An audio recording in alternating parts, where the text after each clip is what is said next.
Hello, everyone, and welcome to iCritic Live. This is the podcast where we talk about entertainment, pop culture, and life in between. I'm your host, Kevin T. Rodriguez, film critic of iCritic.net. Thank you so much for spending a little bit of your time here with me today. And we're not talking about a current event in this episode. We are not talking about some big news thing that happened. In fact, this is a topic I've been hinting at that I've wanted to do for a while. And I think that there's enough of a lull that I can finally do it. Now, for the record, a couple future episodes that we will be doing soon include a big message to Splash Mountain fans. I've been feeling frustrated about Splash Mountain fans for a while, and I really just want to make a video and explain why what they're doing is unhealthy. And I do want to talk about a play about J.K. Rowling that is currently having some issues. The last J.K. Rowling episode did get some positive response. It got some mixed response as well, and some, not so nice response. And that was going to be the next one that we're going to do, actually, because I wanted to do it. But I kind of decided, well, I don't want that to happen twice in a row. What's something else we can talk about? And this topic, I kind of decided to dust off. It's like, you know what? There's nothing in specifically that's happening that says we need to do this now. However, I believe it's just a good episode to do. And the topic I want to talk about is why you don't want to be the Disney CEO. Now, what inspired the topic? Well, believe it or not, this was inspired by a YouTuber that I am subscribed to and who I enjoy, I should mention. His name is Aldone, and he makes very, very good Disney commentary videos. He does videos like the Genie Plus problem, which will probably need an update now that Genie Plus is no longer a thing. He will talk about the best Disney princesses, the problem with sequels, what's going on with Disney's work culture, the he does a lot of really good videos. And not only does he talk about the problems with the studio, but he talks about the positive things about the movies too, like why a Hunchback live action can work, why part of your world is Disney's best song, and he made his mark by making videos like Disney's new villain problem and why Disney's quirky heroes don't work anymore, and the Marvel's problem and things like that. So, and that's what he, made his mark on. And the thing is, in all these videos, he mentions that he would like to be the Disney CEO one day. And although if you're watching this, I do not want to discourage you per se from following this dream. If this is what you want to do, then go ahead and do it. But I see a lot of people ask questions like, if you were the Disney CEO, what would you do? If you were the Disney CEO, what would be the first changes you make? And judging by the responses that people give and the fact that videos like these are made and people, it's their dream to be the Disney CEO, I'm at the point where I fully believe a lot of people don't really know what being the Disney CEO entails. And I think if they knew what being the Disney CEO entailed, they wouldn't actually want to be the Disney CEO. And let me explain why. There is this conception that the Disney CEO is like Walt Disney himself.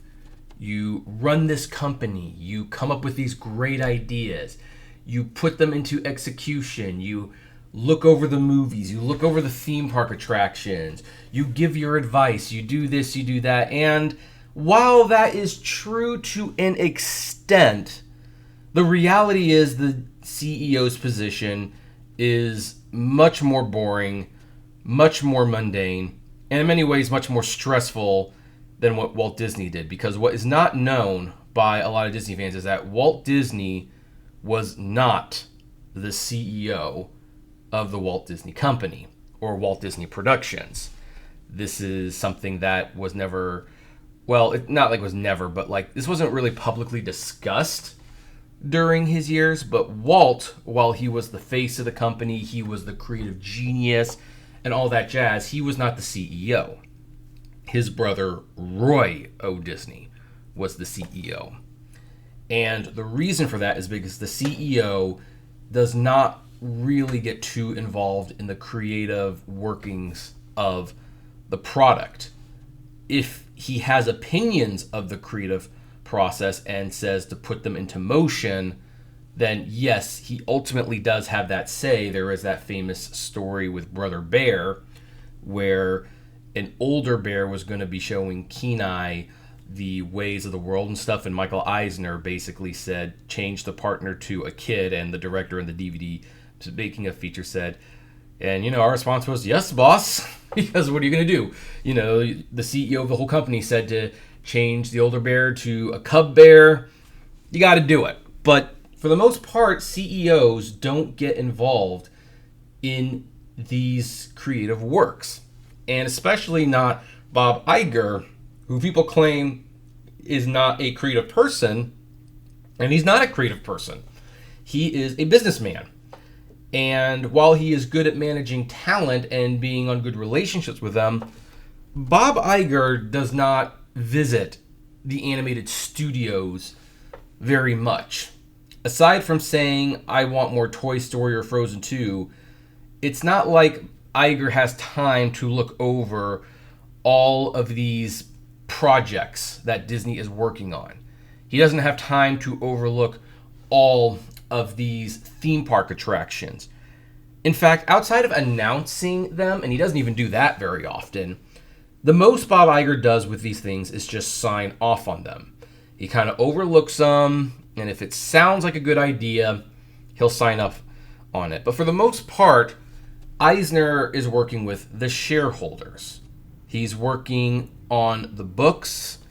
He's working with PR. And in fact, that's why all these individual divisions within Disney have their own mini CEOs, as I like to call them. Like, for example, with Pixar, people aren't going to Bob Iger and saying, can this happen? Can we do this? Can we not do this? They're going to Pete Docter. And Pete Docter can say, yes, we can do this. No, we can't do this. And then occasionally he might have to bring something to Iger or whoever his boss is, because I think there's like a head of the overall movie division that he has to go to first. And then that person can go to Iger. There's literally layers upon layers of, command that you have to go through. And if you were the Disney CEO, you would find that you're not really working on the things you would like to be working on. Yeah, you make some decisions about the animated films. Yeah, you technically have the power to approve the Splash Mountain re-theme. But here's the other thing. You also work for the board and the shareholders. Like, if you go and say, hey, we're going to spend $300 million on a brand new 2D animated film, and the board calls you in and asks you to explain that decision, you have to explain it in a way that makes sense to the board.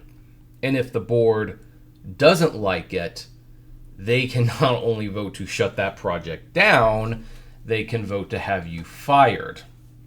So, for example, one of the things that I know some people have responded on X is, hey, if I were the Disney CEO, I would put a mandate, no more sequels for Disney animated films. That's how Walt did it. That's how we're going to do it from now on.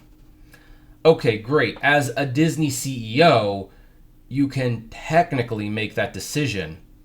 But if the board raises an objection and says, wait a minute, there's no more Frozen, there's no more Toy Story, there's no more billion-dollar guaranteed hits, you better have a good reason on why you're selling that to them, because they can overturn it and they can fire you for being incompetent and not having the company's best interests at heart. And for example, you think that the Splash Mountain retheme happened overnight. It didn't. They had been planning to do it for a while. I think they even wanted to do it for a while, but because of budgetary reasons, well, that's going to be an expensive project. So let's just kind of put it aside. And then when a real life event occurs, then they feel better about pulling the trigger. So in that sense, yes, there were political reasons for why Splash Mountain got rethemed, but they had been planning it for a while. And the thing is, as a CEO, you just can't snap your finger and say, well, the retheme doesn't work, let's go back, because now the board wants to say, hey, wait a minute, you just spent millions of dollars retheming this thing, why are you changing it back? Like, it's not like the CEO can just do that. And by the way, that's also why a lot of things didn't necessarily change when Iger came back. Like, people said, oh, under Chapek, perks were taken away and Genie Plus was introduced.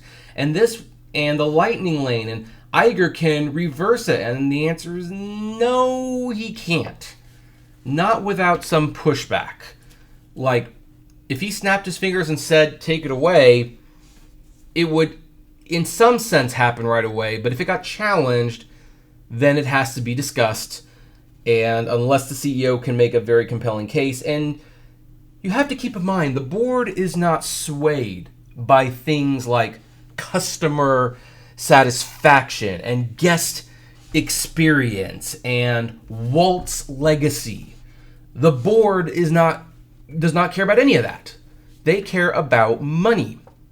One of the biggest lessons that I was taught in film class, I mean, it's such an obvious thing, but it's amazing how this is a shock to many people. When my teacher, Professor T, said, is Hollywood in this business to entertain, or are they in this entertainment business to make money?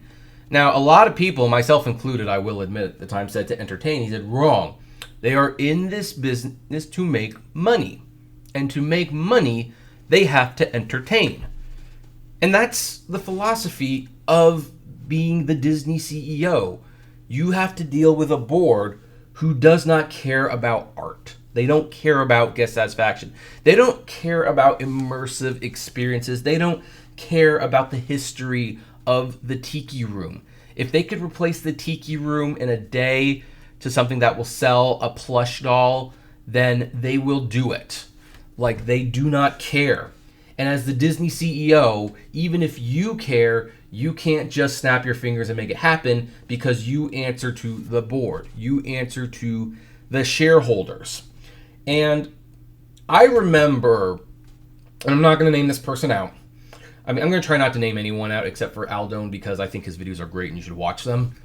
But when this question came up, the person, what would you do at Disney? The person said, well, I would sell Marvel. I would sell Star Wars. I would rehire this person. I would bring back this DVD series. And the answer to that is you would be fired in 2 minutes. Like, because those are decisions that are made from a fan's perspective, of a purist's perspective. But as a CEO, your job is not to preserve Walt's legacy. Your job is not to keep the fans happy, per se. Your job is to make the company money, to make the stock price go up. And if you as the CEO come in and say, hey, I'm going to sell these 2 brands that have made us more money in 1 year than this company made in the first 50 years of the company's existence, you're fired. The board is going to, set up an emergency meeting to strip you of your powers and put an interim CEO in your place so that you cannot do damage to this company. And by the way, as a CEO, this would not be a good thing to do, because Marvel and Star Wars are their own brands. They are their own studios. What they do does not affect the output of the other studios. If they weren't making Marvel movies, it's not like they'd be making more Pixar movies. 1 or 2 Pixar films come out every year. That's basically how it's been since the company was created, with the exception of the first few years, because, there had to be some distance between Toy Story and A Bug's Life. But they're separate studios, much like Miramax was a separate studio under the Disney umbrella, and much like Hulu is a separate division under the Disney umbrella. That's why you have that new series Under the Bridge, and it's made by ABC and Hulu. Disney has resources for these things, and you can't be selling these other assets just because, oh, they're not Disney. Guys, if the Disney company was being run the same way it was when Walt was doing it, it wouldn't be around anymore, because Ron Miller wanted to have like one Disney animated film every 4 years, and the theme parks were being preserved to a fault, where it's like they didn't want to expand the parks at all. Like, you complain about how the parks were expanded, but look at how successful they are. That's what the CEO's job is. If you're a Disney CEO and you want to be a Disney CEO because it's like, oh, I want to bring back the old classic rides because these Disney theme park rides are works of art and they should be preserved for all time, well, guess what? That's not the CEO's job. You'll be fired. Your job is to expand those parks. Your job is to keep those parks packed. Your job is to make sure people pay money. And here's the thing, that's just the Disney aspect. You know what the Disney CEO also has to deal with? He has to deal with ABC. He has to deal with Hulu. He has to deal with decisions made for ESPN. How many Disney fans here are sports fans and even know that Disney owns ESPN? Do you want to be, in the room where you have to sign off on things, look over plans about how ESPN works into a cable package and sign off on them? I mean, I'm sure Bob Iger doesn't personally negotiate with the cable providers. Again, there's a ESPN boss and a head of linear TV divisions and things like that. But these are the things that, as a Disney CEO, you would have to deal with. You're not making cartoons the whole day. And you say, oh, I'd want to, get a DuckTales season 4 from the reboot. Bob Iger had nothing to do with that decision. As a CEO, that is way below what your concerns are.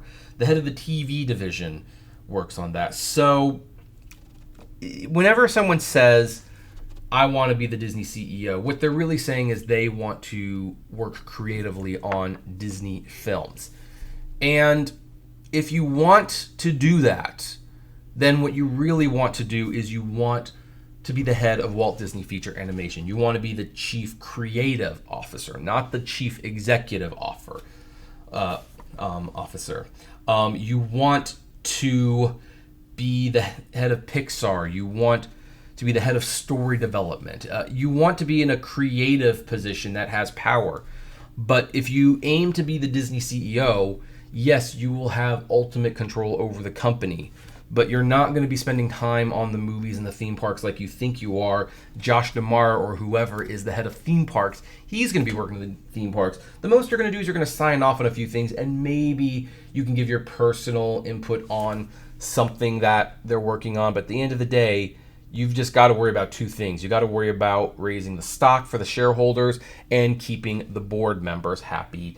And that's a job I think most Disney fans would not want to do. Those are the kind of jobs that are boring for a Disney fan. And that's just the reality of it. It really is. So, look, again, to Aldone and anyone who wants to be the Disney CEO, this is not me trying to discourage you per se from becoming a Disney CEO. It's just, I don't think you're going to like the job very much. I don't think you understand quite what the job entails. I think you would want to be in a different position. In fact, here's the thing. For those of you who want to save the Walt Disney Treasure series, you don't need to be the CEO of Disney to make that happen. You have to be the head of the Buena Vista Home Entertainment Division. That's the person who can make a decision like that. And you think Bob Iger's going to say, no, you can't make these DVDs? He probably won't. He'll probably sign off. He's got better things to worry about because the CEO doesn't worry about little things like that. So that's my thoughts on this when I see videos that state like, hey, I'd like to be the Disney CEO and I would do this, this, this. Keep in mind, you work for people too. You work for the shareholders and the board, and they're going to make selling more and stopping Pixar sequels very, very difficult. In fact, they're going to make it so difficult you will not have a job. But also, you probably don't want to be dealing with paperwork all day, which is what the CEO typically works on. If you want to be working on the movies and things like that, there are other divisions and jobs in those divisions where you can have more of a say and more of a control on how Disney's entertainment output is. And yes, technically speaking, Disney Imagineering did not have the power to stop the Splash Mountain retheme. The Disney CEO had that power, but even if you became the Disney CEO, you can't change Tianu's Bayou Adventure back to Splash Mountain. You can't. And I'm going to make an episode about that and why Splash Mountain fans really need to move on from this, because oh my gosh, I have never seen a more unhealthy fan obsession in my life. And I've dealt with Star Wars fans. But that being said, I'd like to know what your thought on this commentary is for the Disney CEO. If you are listening to this podcast on a platform that enables comments, please comment below and share your thoughts about this. And if this is your first time listening to an episode and you like what you hear and you want to hear more, let's make it official. Subscribe and become a member. We're on Spotify, Apple Podcasts, Deezer, all the places where major podcasts are. And you take care, everyone. I'll see you at the movies. Hey, you made it to the end. Thank you so much for making it to the end. Just a few more things. First of all, the names that you see on the screen, these are our Patreon and YouTube member supporters. And I thank each and every one of them. Their support helps me make exclusive videos for Patreon and YouTube members, as well as keep the channel running. And of course, is just of huge kindness to me. Also, don't forget to check out the iCritic-led podcast on Spotify, Apple, Google, Deezer, whatever podcasting service you listen to, it is there. We definitely want to see you there. And hey, there's also other videos that you can check out. So, check out these other channels, these other videos, especially that one. I think that's a really good one.